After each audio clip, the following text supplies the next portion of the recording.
Olá, saudações, salute a tutti. Umberto Eco e o Nome da Rosa, comprometido.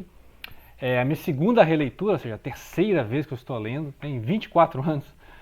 Primeira vez que eu li esse romance foi em 2000, né? Estava na faculdade de 2000. Então, o Nome da Rosa, 24 anos depois, terceira leitura. Olha, é um livro impressionante porque sempre que você vai lendo, você vai descobrir coisa nova, né? É assim, o clássico do romance histórico, é um romance policial e é um romance pós-moderno, porque ele é metalinguístico, né? E ele é uma imensa paródia. Você tem aqui um monge detetive que vai lembrar o Sherlock Holmes, lá do Sir Conan Doyle. Alguns trechos aqui sobre literatura, sobre biblioteca, né? A biblioteca ser um universo. O que é? Jorge Luis Borges, né? Ficções, o Aleph. Então, ele está fazendo aqui uma grande homenagem ao Borges, né, que é o escritor argentino, e o início do romance já é meio isso, né? Assim, alguém recuperou um manuscrito que foi traduzido, e aí onde é que é a origem desse manuscrito, de onde veio, né? Você sabe que é tudo inventado, né? Mas o narrador, podemos dizer assim, né? Olha, o narrador não, o narrador do manuscrito, né? Que é o Watson, né? O Watson, né? Watson. Mas quem achou o manuscrito, que é o próprio Umberto Eco, faz citações das próprias obras do Umberto Eco, né? Ou seja, é uma metalinguagem. Então, lembra muito aqueles contos do Borges, em que o Borges está na biblioteca e encontra um manuscrito que fala de outro livro, que tem enciclopédia não sei o quê. Aí você vai conferir e descobre que é tudo invenção. Né? Assim, algumas coisas são invenções, né? Ele mistura a realidade com a ficção. A mesma coisa aqui. Então, aqui você tem personagens que são reais, inquisitores que são reais, hereges que são reais, situações que são reais, papas que são reais, imperadores, né, etc. Só que ele vai jogando ali no meio um monte de personagens ficcionais, que é da cabeça dele, né? E a trama é completamente policialesca, né? É uma série de crimes ao longo de 7 dias, né? Dia 1, dia 2, 7 dias. Acontece no mosteiro beneditino, né? O monge, esse detetive aqui, ele é franciscano, né? O inquisitor, ele é dominicano. Então, assim, tem um monte de coisa sobre as ordens da igreja. Vai falar das cruzadas, né? Dos templários, da Inquisição, etc. Né? Tudo aquilo que Humberto Eco adora, né? E depois ele fez lá o Baldolino, que ele escreveu 20 anos depois, mas o Baldolino, a história acontece antes. A história acontece antes. Perdão, acho que eu peguei. A história do Baldolino acontece um século antes, né? Então, entre o Baldolino e o Nome da Rosa, existiu quem? Francisco de Assis, né? Francisco de Assis, que inaugurou a ordem franciscana, a ideia da pobreza. Então, a grande discussão aqui do livro vai ser a pobreza, né? Ou seja, a igreja faz opção pelos pobres, a igreja que é rica, né? Maravilhosamente rica, dona de propriedades, latifúndios, né? Que tá entronizando né, os imperadores, que espera que os imperadores se ajoelhem para uma igreja aqui no caso, né? Ela faz opção pelos pobres, interessa pela pobreza, mesmo ela tendo apoiado os franciscanos, e é uma ordem, né? A ordem franciscana. Outras ordens de pobres foram chamadas de hereges e aí aconteceram aquelas cruzadas contra os hereges. Então ele vai falar de pelo menos umas 3 cruzadas, que tem esse cara chamado aqui, Bernard de Guy, né? Bernard de Guy, que é real, né? Ele viveu de 1261 a 1331, dá uma Wikipédia nele aí, você vai encontrar. Ele era um cara assim muito carrasco, né? Um cara muito inquisitor. Agora dizem que no Nome da Rosa o Humberto Eco pesou a mão, assim, fez o cara ser aquele vilão mesmo, né? Darth Vader da história. É aquele vilão que vai matar meia dúzia de personagens aqui da história e vai ficar perseguindo hereges, né? Os heréticos. O grande inquisitor, o grande detetive, que vai ser o antagonista, que vai ter, né, essa oposição aí, a mente intelectual o nome dele aqui, ó, é o Guilherme, né? É o Guilherme de Baskerville. A Guilherme, o Guilherme, né? Guilherme, é uma homenagem a Ockham, né? Ockham é aquele da navalha de Ockham. Né? Então pesquisa aí navalha de Ockham e tal. E Baskerville é o cão dos Baskerville, que é um conto onde tem lá o Sherlock Holmes, né? Então mais ou menos isso aí. Quem está narrando a história é o Watson, né? Que lembra o Watson, né? A elementar, meu caro Watson. O Watson de Melk. O Watson de Melk, ele é um germânico, né? Ou seja, ele é do Império, né? Do Império Germânico. Então você tem o Bertino de Casale. O Bertino de Casale também é real, né? Então ele foi um franciscano de Casale. Casale, que é uma cidade que sofreu aquele cerco de Casale, que está narrado lá na ilha do dia anterior, que é nos anos 90. Ou seja, né? Uma década e meia depois ele escreveu a ilha do dia anterior, em que tem a Guerra dos 30 Anos, né? E aí acontece esse cerco a Cassaly, né? E aí esse Hubertino de Cassaly é um que também está ali, né, meio suspeito pela Inquisição e tal, e ele viveu de 1259 a 1329. Ou seja, então são personagens reais. As heresias que são narradas aqui são reais, os movimentos das cruzadas contra os hereges, né, os cátaros, os albigêncios, o valdismo, o beguinismo, etc.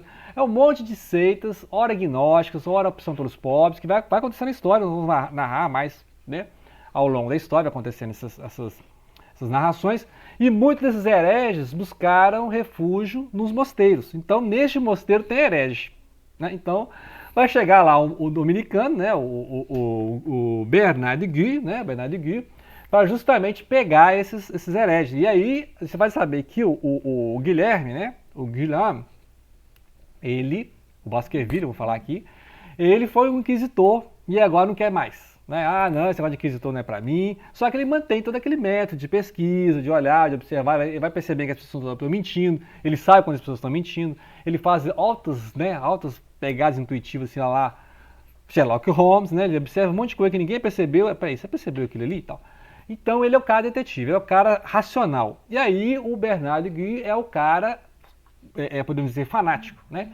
Então o que o Humberto Eco faz? Ele vai fazer um elogio da racionalidade, né? O Humberto Eco que a gente sabe a crítica que ele faz à religião, e ele vai fazer autoironia, obviamente, com as cruzadas, né, que ele vai fazer no Bodolino, com os templários, com essas questões todas que tem lá também no Pedro de Foucault. Pedro de Foucault também, nós já falamos várias vezes aqui no canal, em que o Pedro de Foucault vai contar as cruzadas, os templários, os hospitalários e até ali a filosofia. É difícil mais gravar aqui com esse monte de pilão. Dá uma pausa aqui, só um momento. Então vamos lá, voltando. Aí a questão aqui ele vai fazendo um contraponto, né, e vai fazendo ironias, né, com esses personagens, a questão, por exemplo, do conhecimento da Idade Média. Né? Nós estamos no século XIV, né, então acabaram as cruzadas e o conhecimento é meio restrito. Então o conhecimento fica ali nos mosteiros, né, guardado pela Igreja Católica, e poucas pessoas têm acesso. Muitos dos livros são traduções de outros idiomas que vieram do Oriente Médio, né? Inclusive ele vai falar isso no Bodolino. Muitos manuscritos foram conservados ali na Alexandria, né? Em Constantinopla, pelos árabes, né? Então ele vai mostrar o contato que os árabes tinham com o ensino grego, né, e bizantino, né, naquela época ali. Muita coisa foi conservada pelos árabes, depois retraduzido. Então muita coisa dos árabes, né, tipo Aristóteles, foi relido, né? Assim como os judeus de Alexandria liam Platão, né, o platonismo, tá? Então, o gnosticismo, né, nunca acabou o gnosticismo, ele foi sendo sufocado, né? O gnosticismo é uma linhagem mística que tem neoplatonismo, cristianismo, lá no início do cristianismo, né, os três primeiros séculos. Mas sempre existiram correntes gnósticas, né? E assim como tem a corrente, por exemplo, estou esquecendo o nome aqui, do pessoal lá dos bizantinos, nestorianos, né? Nestorianos e arianos lá dos bizantinos, que é aquela questão da trindade, etc. Então ele vai mostrar próximo vídeo eu falo dessas heresias, dessa confusão. Que é essa questão, a maioria das heresias tem a ver com isso, ou seja, a trindade, a cristologia, quem é Cristo, né? Existe trindade, quem é o Espírito Santo e tal, né? Então a gente vai entrar nisso aí. Muito bem, continuando a falar. Então o conhecimento estava lá nos mosteiros, né? Pouca gente tinha acesso e vai cair lá então esse Guilherme e ele vai começar a pesquisar o que tem aí, né? Quais esses livros vocês têm. Aí a gente vai descobrir então como é que esse conhecimento era preservado e como é que muita coisa veio de origem árabe e depois das cruzadas. Por quê? Os europeus não foram lá e saquearam lá no Egito, a Terra Santa e tal. Tiveram contato com a cultura árabe, né? Então muita coisa eles trouxeram. Muito bem. Esses são os principais então, que é o menino que está narrando, que é o Watson, né? Que é o Leão discípulo aqui, o Guilherme, o Bernard Guy, que é o inquisitor, que é o antagonista, o Hubertino de Cassaly, que a gente vai saber mais sobre ele no próximo vídeo, e aí é uma semana de eventos. Então tá uma conferência, vai falar sobre a pobreza, vai falar dos franciscanos, né, a igreja tem que ser pobre, a igreja tem que ser rica e tal, né, essa velha questão, né, Jesus Cristo não tinha onde reclinar a cabeça, né, ele dormia debaixo das árvores, dormia no Monte das Oliveiras, dormia na casa dos amigos, então ele não tinha nada, né, tipo o Buda. Né, igual citado, a Gautama também não tinha nada. Então, são duas personagens que pregam o desapego. Né? Então, tanto o Buda quanto o Cristo, ambos são a favor de não ter posses. Né? A pessoa não deve se prender a nada. Porque onde estiver o seu tesouro, estará o seu coração. Então pesquise isso aí. Então é um exemplo.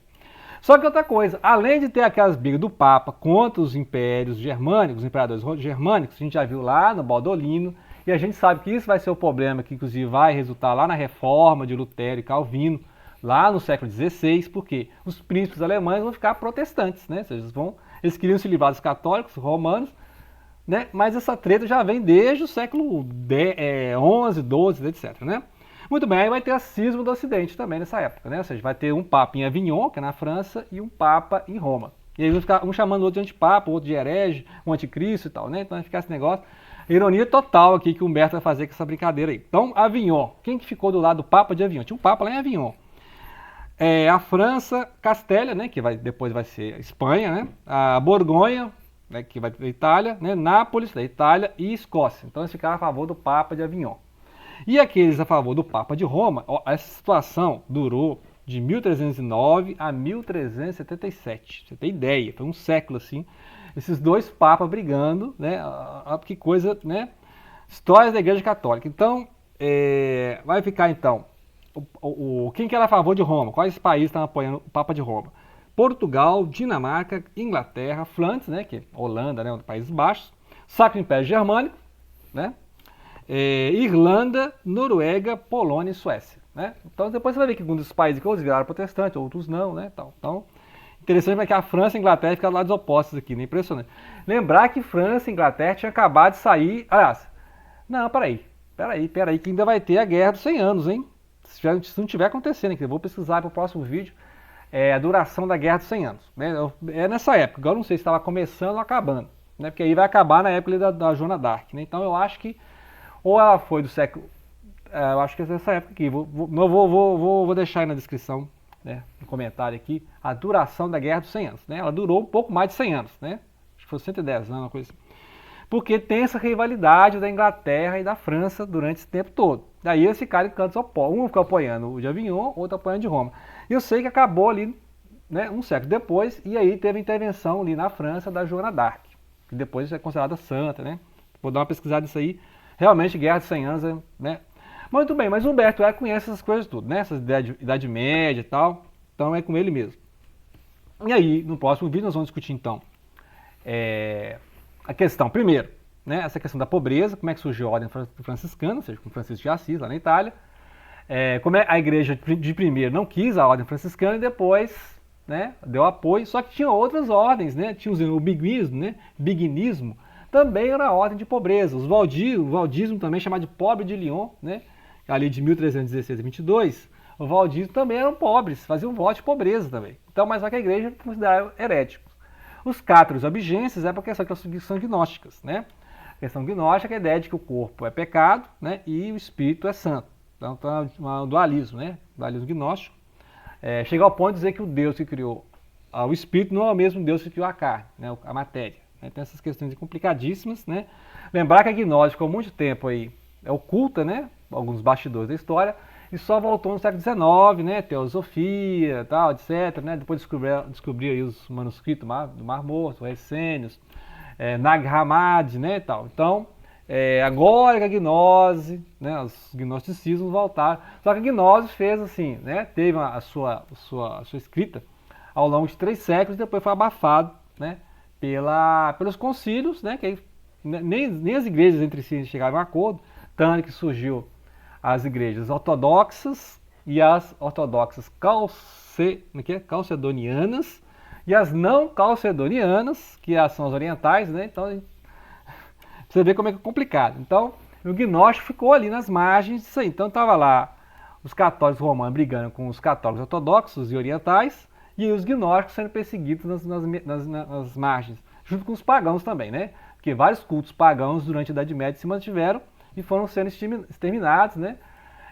Ali na parte mais nórdica e tal, na Rússia mesmo, né? A questão do paganismo e tal. E aí o neopaganismo também está na moda, né? Desde o início do século XX voltou esse aí, o neopaganismo, né?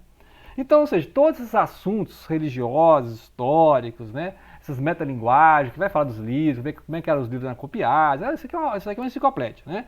Então, é um livro assim, enciclopédico, você pode fazer vários níveis de leitura, você pode ver que eu estou sugerindo vários níveis de leitura, né? Eu posso fazer assim, mas eu vou fazer só 4 vídeos, né? Então esse é o primeiro de 4 vídeos, para a gente fazer um apanhado, né? Não vou resumir, porque é impossível, né? Não vou resumir o nome da rosa, mas eu vou fazer essa leitura aí desses níveis, né? Que eu estou propondo aqui nesse vídeo, ok? Então, grato pela atenção, não deixem de compartilhar.